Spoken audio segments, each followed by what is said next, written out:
kamu diharapkan mampu untuk identifikasi informasi yang mencakup orientasi, rangkaian kejadian yang saling berkaitan, komplikasi dan resolusi dalam cerita sejarah, baik secara lisan ataupun tulisan. Selain itu, kalian diharapkan mampu untuk mengonstruksi nilai-nilai dari informasi cerita sejarah dalam sebuah teks eksplanasi, menganalisis kebahasaan cerita atau novel sejarah, dan mampu untuk menulis cerita sejarah.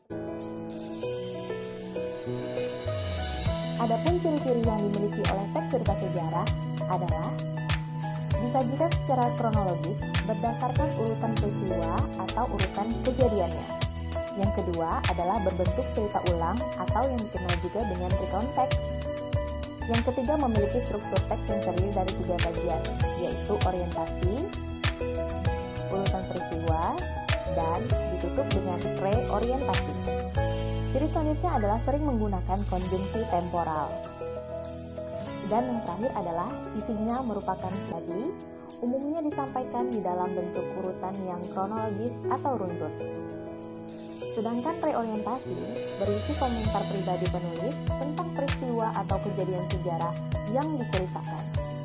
Reorientasi boleh ada, boleh juga tidak, terserah kehendak penulis teks cerita sejarah tersebut. Nah, itu tadi adalah struktur dari teks cerita sejarah. Yang selanjutnya akan kita bahas adalah mengenai nilai-nilai yang terkandung di dalam sebuah teks cerita sejarah. Setidaknya terdapat 6 nilai yang bisa kita ambil dari sebuah teks cerita sejarah. Nilai-nilai apa sajakah itu? Yang pertama adalah nilai sosial.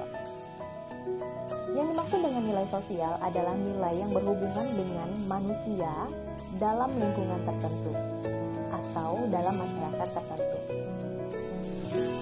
Yang kedua adalah nilai moral.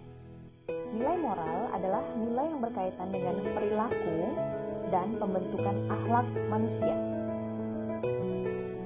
Yang ketiga adalah nilai budaya. Nilai budaya adalah nilai yang berkaitan dengan kebiasaan, adat, maupun pola pikir masyarakat. Yang keempat adalah nilai agama. Nilai agama adalah nilai yang berhubungan dengan norma-norma agama. Selanjutnya yang kelima adalah nilai psikologis. Nilai psikologis adalah nilai yang berkaitan dengan kondisi kejiwaan atau batin tokoh-tokoh di dalam cerita. Dan yang terakhir adalah nilai pendidikan. Nilai pendidikan adalah nilai yang berhubungan dengan perilaku seseorang, terkait dengan dapat memilah antara yang ciri atau kaidah kebahasaan yang terdapat di dalam teks cerita sejarah. Yang pertama adalah pronomina. Pronomina atau kata ganti adalah kata yang dipakai untuk menggantikan benda atau menamai seseorang secara tidak langsung. Ciri kebahasaan yang kedua adalah menggunakan frase adverbial atau kata yang menunjukkan suatu kejadian maupun peristiwa yang berkaitan dengan waktu dan juga tempat. Yang ketiga adalah banyak sekali menggunakan verba material.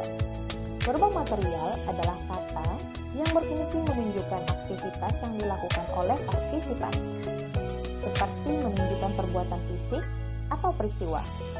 Contohnya seperti menulis, menyapu, dan lain sebagainya. Yang keempat adalah banyak sekali menggunakan konjungsi temporal atau kata sambung waktu. Kata sambung waktu berfungsi sebagai penata urutan peristiwa yang diceritakan.